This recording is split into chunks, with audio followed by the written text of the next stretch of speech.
Hello hi नमस्कार। आज मस्तपैकी मटार पुरीची रेसिपी शेअर करते। खूप सुंदर आहे, ब्रेकफास्टसाठी टिफिनसाठी पटकन होणारी अशी रेसिपी आहे, त्यामुळे व्हिडिओ शेवटपर्यंत नक्की बघा। मटारचा सीझन आहे, त्याच्यामुळे मटारची रेसिपी ही झालीच पाहिजे, त्याच्यामुळे मटारची पुरीची रेसिपी केलेली आहे। चला तर मग व्हिडिओला सुरुवात करूया। इथे आपण सुरुवातीला एक मसाला बनवून घ्यायचा आहे। त्याच्यासाठी इथे मी 1 कप मटार घेतलेले आहेत, त्याच्यानंतर बडीशेप, आल्याचा तुकडा, कोथिंबीर आणि मिरची असं आपण सगळं घेतलेलं आहे। आता इथे जे मटार घेतलेले आहे ते मी उकडून घेतलेले आहेत, त्याच्यामुळे आपण त्याची पेस्ट करायची। पेस्ट करताना पाण्याचा वापर करायचा नाही, कारण का मटार उकडलेलेच आहेत। त्याच्यामुळे इथे मी 1 कप गव्हाचं पीठ घेतलेलं आहे, त्याच्यामध्ये मी पाव कप बारीक रवा टाकून घेणार आहे। आपल्याला पुरी बनवायची, पुरी बनवताना शक्यतो रव्याचा वापर केला तर पुरी छानपैकी अगदी मस्तपैकी फुललेली असते। इथे 1 टीस्पून धडा पावडर, 1 टीस्पून जिरा पावडर घेतलेली आहे, चवीनुसार मीठ टाकून घेतलेलं आहे आणि हे सगळ्यांना आपण असं व्यवस्थित असं आधी मिक्स करून घेऊया। आणि जो आपण मटारचा मसाला बनवलेला आहे तो मसाला आपण ह्याच्यामध्ये टाकून घ्यायचा आहे। पुरी करताना पुरी फाटायला नको म्हणून मटारचा जो आपण मसाला आहे तो पूर्णपणे अगदी स्मूथ पेस्ट त्याची झाली पाहिजे आणि ती आपण ह्याच्यामध्ये टाकायची। आता ह्याच्यामध्ये ओलावा असल्यामुळे पाणी वापरताना म्हणजे पीठ भिजवताना आपण पाण्याचा वापर आपल्याला लागेल तर तसाच करायचा आहे। उगाच जास्त करून पीठ पातळ करायचं नाही आहे, मग पुरी आपली व्यवस्थित होणार नाही आणि फुगणारसुद्धा नाही।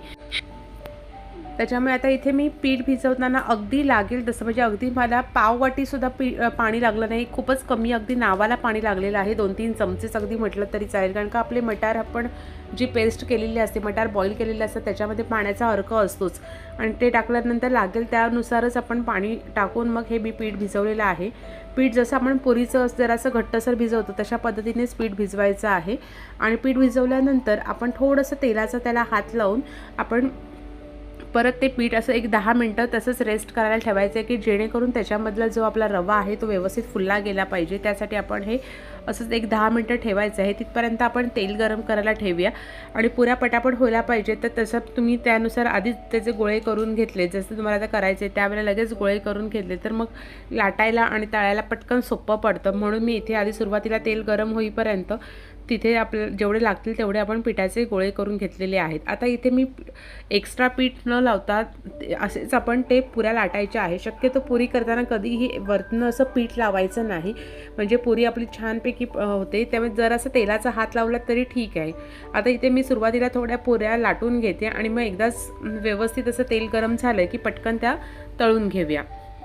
आता इथे बघू शकता इतकी छान होते ना ही पुरी मस्तपैकी आणि खायला खूप सुंदर लागते। तुम्हाला जर तिखटचं प्रमाण जर कमी जास्त पाहिजे असेल तर तुम्ही मिरचीचं प्रमाण थोडंफार वाढवलं किंवा कमी केलं तरीसुद्धा चालेल। आणि अशा पद्धतीने आपण मस्तपैकी मटारची पुरी ही तयार केलेली आहे।